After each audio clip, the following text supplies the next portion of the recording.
बिस्मिल्लाहिर्रहमानिर्रहीम। अज़ीज़ तलबा तालिबात, अस्सलामु अलैकुम। मैं हूँ आपकी उर्दू की टीचर। मैं अपने जमात पंजम यानी 5th क्लास के तलबा व तालिबात से मुखातिब हूँ। जी 5th क्लास बेटा, आज के तदरीसी अमल में हम नज़म एक गाय और बकरी की तशरीह करेंगे। इन नज़म के जो अशार हैं उनको हम वजाहत से बयान करेंगे कि शायर ने इन अशार में क्या कहा है।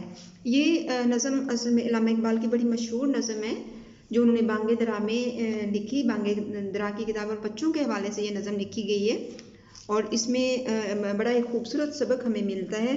तो आइए हम सब अशार की सूरत में इसकी तशरीह शुरू करते हैं कि इन अशार में सर अल्लामा मोहम्मद इकबाल, डॉक्टर अल्लामा मोहम्मद इकबाल ने क्या लिखा है, क्या तहरीर किया, वो हमें कौन सा पैगाम दे रहे हैं। तो सबसे पहले जो अशार नंबर 1, इसको बंद नंबर 1 भी आप कह सकते हैं, ठीक है।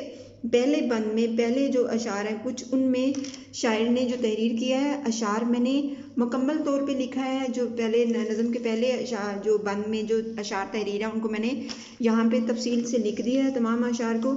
लेकिन बेटा आपको मैं यहाँ बताती चलूँ कि आपने कॉपी के ऊपर इन अशार को नहीं लिखना। ये सिर्फ एग्ज़ाम की सूरत में आपको सारे जौन सा नज़म का हमने बंद या कोई अशार डाले हों वो हम पूरा आपके सामने तहरीर करते हैं। अदरवाइज़ अगर आप क्लास में तशरीह कर रहे होते हैं या कॉपी पर का काम कर रहे होते हैं या पेपर में आप तहरीर कर रहे होते हैं तो आप क्या करते हो, आप अशार के चंद शुरू के लफ्ज़ और चंद उसके एंड वाले लफ्ज़, ठीक है। जैसे कि यहाँ पे मैंने एग्जाम्पल आपको दी है, एक चरागा स्पेस छोड़ी हुई है और उसके बाद सदाएं आती थी, यानी यहाँ से लेके यहाँ तक शेर आपको पेपर के ऊपर या कॉपी के ऊपर मुकम्मल तौर पे ये सारा कुछ लिखने की ज़रूरत नहीं है। ये सिर्फ और सिर्फ मैंने तशरीह के लिए आपके लिए लिखे हैं। लेकिन कॉपी के ऊपर जब आप काम करेंगे तो आपने इनको इस तरह तहरीर करना है, या अगर आप पेपर के दौरान भी करते हो तो फिर उसमें।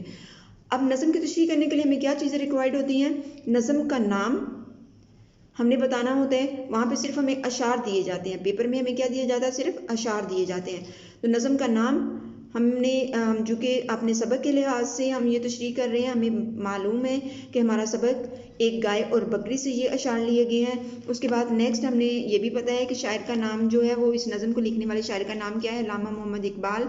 लेकिन आप जब आप तशरीह करेंगे आप सबसे पहले नज़म के अशार उनके लिए ये इन शॉर्ट वे में ये लाइन लिखेंगे। उसके बाद आप नज़म का नाम, शायर का नाम लिखेंगे। उसके बाद आप यानी अशार की तशरीह करेंगे। वहाँ पे शेर नंबर 1 और 2 की इस तरह ज़रूरत नहीं है, वहाँ पे आपने सिर्फ पेपर में एक ही तशरीह करने की ज़रूरत होती है। लेकिन चूँकि ये हम पूरा सबक कॉपी में कर रहे हैं इसलिए मैंने सारे अशार को जो है वो तरतीब से नंबर 1, 2, 3 और 4 का नाम दिया गया। आपने देखा ना, ये 4 बंद अब इस नज़म में शामिल हैं जिनको अल्लामा इकबाल ने एक मुकालमा की सूरत में लिखा है। आइए देखते हैं नज़म के अशार की तशरीह हमने कैसे की है।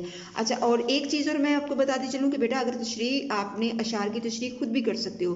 मैंने आपको बताया था कि आप सबसे पहले जो ज़रूरी चीज़ें होती हैं वो होती हैं उस नज़म के अशार में जो शायर की सोच है, जो शायर को समझ है, जो उसके वो ख्याल उस नज़म में ज़िक्र कर रहा है, तो आपका समझना उस ख्याल को, उस सोच को ज़रूरी है, फिर ही आप उसकी तशरीह कर सकोगे कि इसमें मौजू क्या लिया गया है, शायर ने क्या इसमें बात कहना चाह रहा है, वो हमें पैगाम क्या देना चाह रहा है। तो उसके लिए कुछ ऐसे मुश्किल अल्फाज होंगे, उन मुश्किल अल्फाज के मानी के बारे में हमने सबक की पढ़ाई के दौरान समझ लिया था कि मुश्किल अल्फाज के मानी कौन कौन से हैं। यहाँ पे मैंने कुछ मुश्किल अल्फाज के मानी अंडरलाइन किए हैं, बाकी तो जो रूटीन में लफ्ज़ आप सब जानते हो, ठीक है।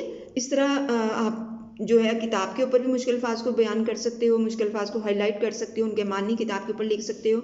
और जब आप तरतीब से पहली लाइन से शुरू होंगे ना कि शायद ने एक चिरागा हरी भरी थी कहीं, इंतहाई सिंपल। चिरागा का आपको पता होगा ना, चिरागा क्या होता है, तो आप लाइन की खुद ही तशरीह कर लेंगे। सरापा बहार का आपको पता होगा, लाइन की खुद ही आप तशरीह कर लेंगे। तो मुझे खुशी होगी कि ये तो मैंने आपको सैम्पल दे रही हूँ आपकी तशरीह के लिए, जो मैं अपनी तशरीह कर रही हूँ। आपने इसी तशरीह को देखते हुए अपनी तरफ से अल्फाज जो है वो छोटी तशरीह हो या बड़ी हो, आपने खुद कोशिश करनी है।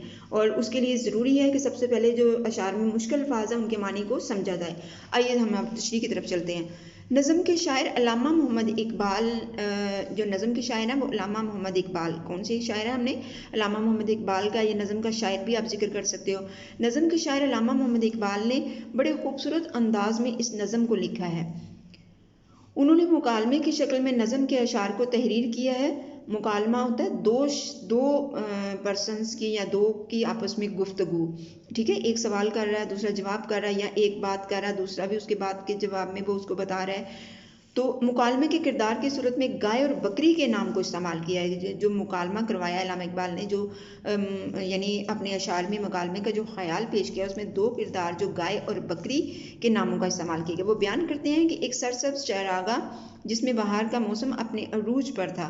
चरागा बेटा, वहाँ पे चरागा जो है वो आपका इस तरह लिखा हुआ है, लेकिन ई वाला भी सही है, हम आमतौर पर यही वाला ज़्यादा लिखते हैं, ठीक है। बहार का मौसम अपने अरूज पर था कि इस मौसम की खूबसूरती को अल्फाज में बयान करना मुश्किल है। हर तरफ निखरे पानी की साफ और शफाफ नदियाँ थीं। इस चरागाह में अनार के बहुत से दरख्त थे। अनार के दरख्तों के साथ पीपल के सायादार दरख्त भी थे, ठीक है। अनार के दरख्तों के साथ और कौन से दरख्त थे? पीपल के सायादार भी दरख्त थे। बहुत बड़ा ये साइज़ में दरख्त होता है और इसका साया बहुत दूर दूर तक जाता है, क्योंकि साइज़ में भी बड़ा होता है, फैलाव भी इसका बहुत ज़्यादा होता है, तो इसका साया भी काफ़ी ज़्यादा जगह को घेरता है और लोग उसके नीचे बैठ जाते हैं। और बड़ा एक जो दरख्तों का सरदार ये समझा जाता है पीपल का दरख्त जो है। इस चरागाह में ठंडी हवाएं और परिंदों की चहचहाने, जो परिंदों के बोलने की आवाज़ है उसको क्या कहते हैं? चहचहाने की आवाज़ें भी आती थी, जो माहौल को पुररौनक बना देती। ये तो बेटा मैंने की है आपके इन अशार की तशरीह। अब आपने इन्हीं चीज़ों को मद्देनजर रखते हुए अपने अल्फाज में भी आप तशरीह कर सकते हो, ठीक है। ये भी आप कर सकते हो, इसको भी आप अपनी कॉपी पे लिख सकते हो। लेकिन अगर आप अपने अल्फाज में खुद से तशरीह की मशक करोगे, प्रैक्टिस करोगे, पहले आप रफ वर्क के कर ले, उसके बाद फिर आप क्या करें, नेक्स्ट पे कर ले। चले आइए अब जो नज़म का बंद नंबर 2 है, यानी बंद नंबर 2 के जो अशारा उनकी तशरीह देखते हैं। नज़म एक गाय और बकरी के अशार के जो बंद नंबर 2 के जो अशार हैं उनको मैंने यहाँ पे तहरीर कर दिया आपके सामने। उनके मुश्किल अल्फाज को भी मैंने हाईलाइट कर दिया है। कॉपी पे लिखने का मैंने आपको तरीका बता दिया है कि आपने कॉपी पे कैसे लिखना है। किसी नदी के पास इन सारे अशार को आपने कॉपी पे इन शॉर्ट वे में ऐसे लिख सकते हो। पेपर पे तो हम पूरा आपको देंगे, अगर हम ये बंद देते हैं, कोई भी देते हैं, फॉर एग्जाम्पल किसी भी नज़म का आपको अशार शामिल करते हैं तशरीह के लिए, तो क्या करना है हमें तो आपको पूरा लिख के देना है, लेकिन आपको जो है वो इस चीज़ का ख्याल रखना है कि नज़म के शायर का नाम का ख्याल रखना है कि ये नज़म का जो अशार है वो किस नज़म से लिए गए हैं और इस नज़म को लिखने वाले कौन थे। यहाँ पे उसी हवाले से नज़म का नाम एक गाय और बकरी, शायर का नाम अल्लामा मोहम्मद इकबाल। कॉपी पे लिखते वक्त आपने इन चीज़ों का ख्याल रखना और पेपर पे भी खास तौर पे। तशरीह शायर इस बंद में मुकालमा नगारी का आगाज़ करते हुए लिखता है कि किसी नदी के करीब एक बकरी घास खाते खाते आ गई। उसने वहाँ खड़ी होकर अपने इर्द गिर्द देखा तो उसने अपने पास एक गाय को खड़े पाया। बकरी ने गाय से गुफ्तगू करने से पहले बड़े मुअद्दब व एहतराम से उसे सर झुकाकर सलाम किया, फिर बड़े सलीके से उसे मुखातिब हुई। बकरी ने सबसे पहले गाय से उसका हाल पूछा।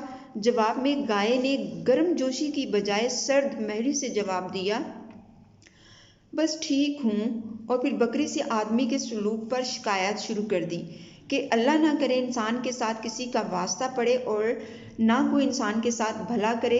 अगर दूध कम हो जाए तो मुंह में बुरा भला कहता है, कमज़ोर हो जाऊं तो बेच देता है। हालांकि मेरी दूध से उसके बच्चे बड़े होते हैं। मेरी नेकी के बदले मेरे साथ उस तरह का बुरा सलूक, ऐ मेरे अल्लाह मैं तुझसे फरियाद करती हूँ। इस सारे जितने भी अशार के जो इस बंद में शायर ने जो शेर कहे हैं उसमें बकरी और गाय की गुफ्तगू का जिक्र किया गया है। अब बकरी क्या उससे पूछती है, गाय आगे उसका क्या जवाब देती है, वो लाइन वाइज आप देखेंगे कि वो कहाँ पे थी। नदी के पास थी बकरी, चढ़ते चढ़ते कहाँ आने के लिए वो नदी के पास चली गई। चढ़ते चढ़ते कहाँ से आने के लिए, कहीं से आके वो बकरी घास खाते खाते उस नदी के पास आ गई। जब उसने वहाँ पे नदी के पास गई तो उसने वहाँ पे इधर उधर अपने आसपास दाएं बाएं देखा तो वहाँ उसको अपने पास एक बड़ी सी गाय खड़ी हुई नजर आई। तो उसने गाय को देखा तो फिर उसका दिल किया कि मैं इससे बात करूं।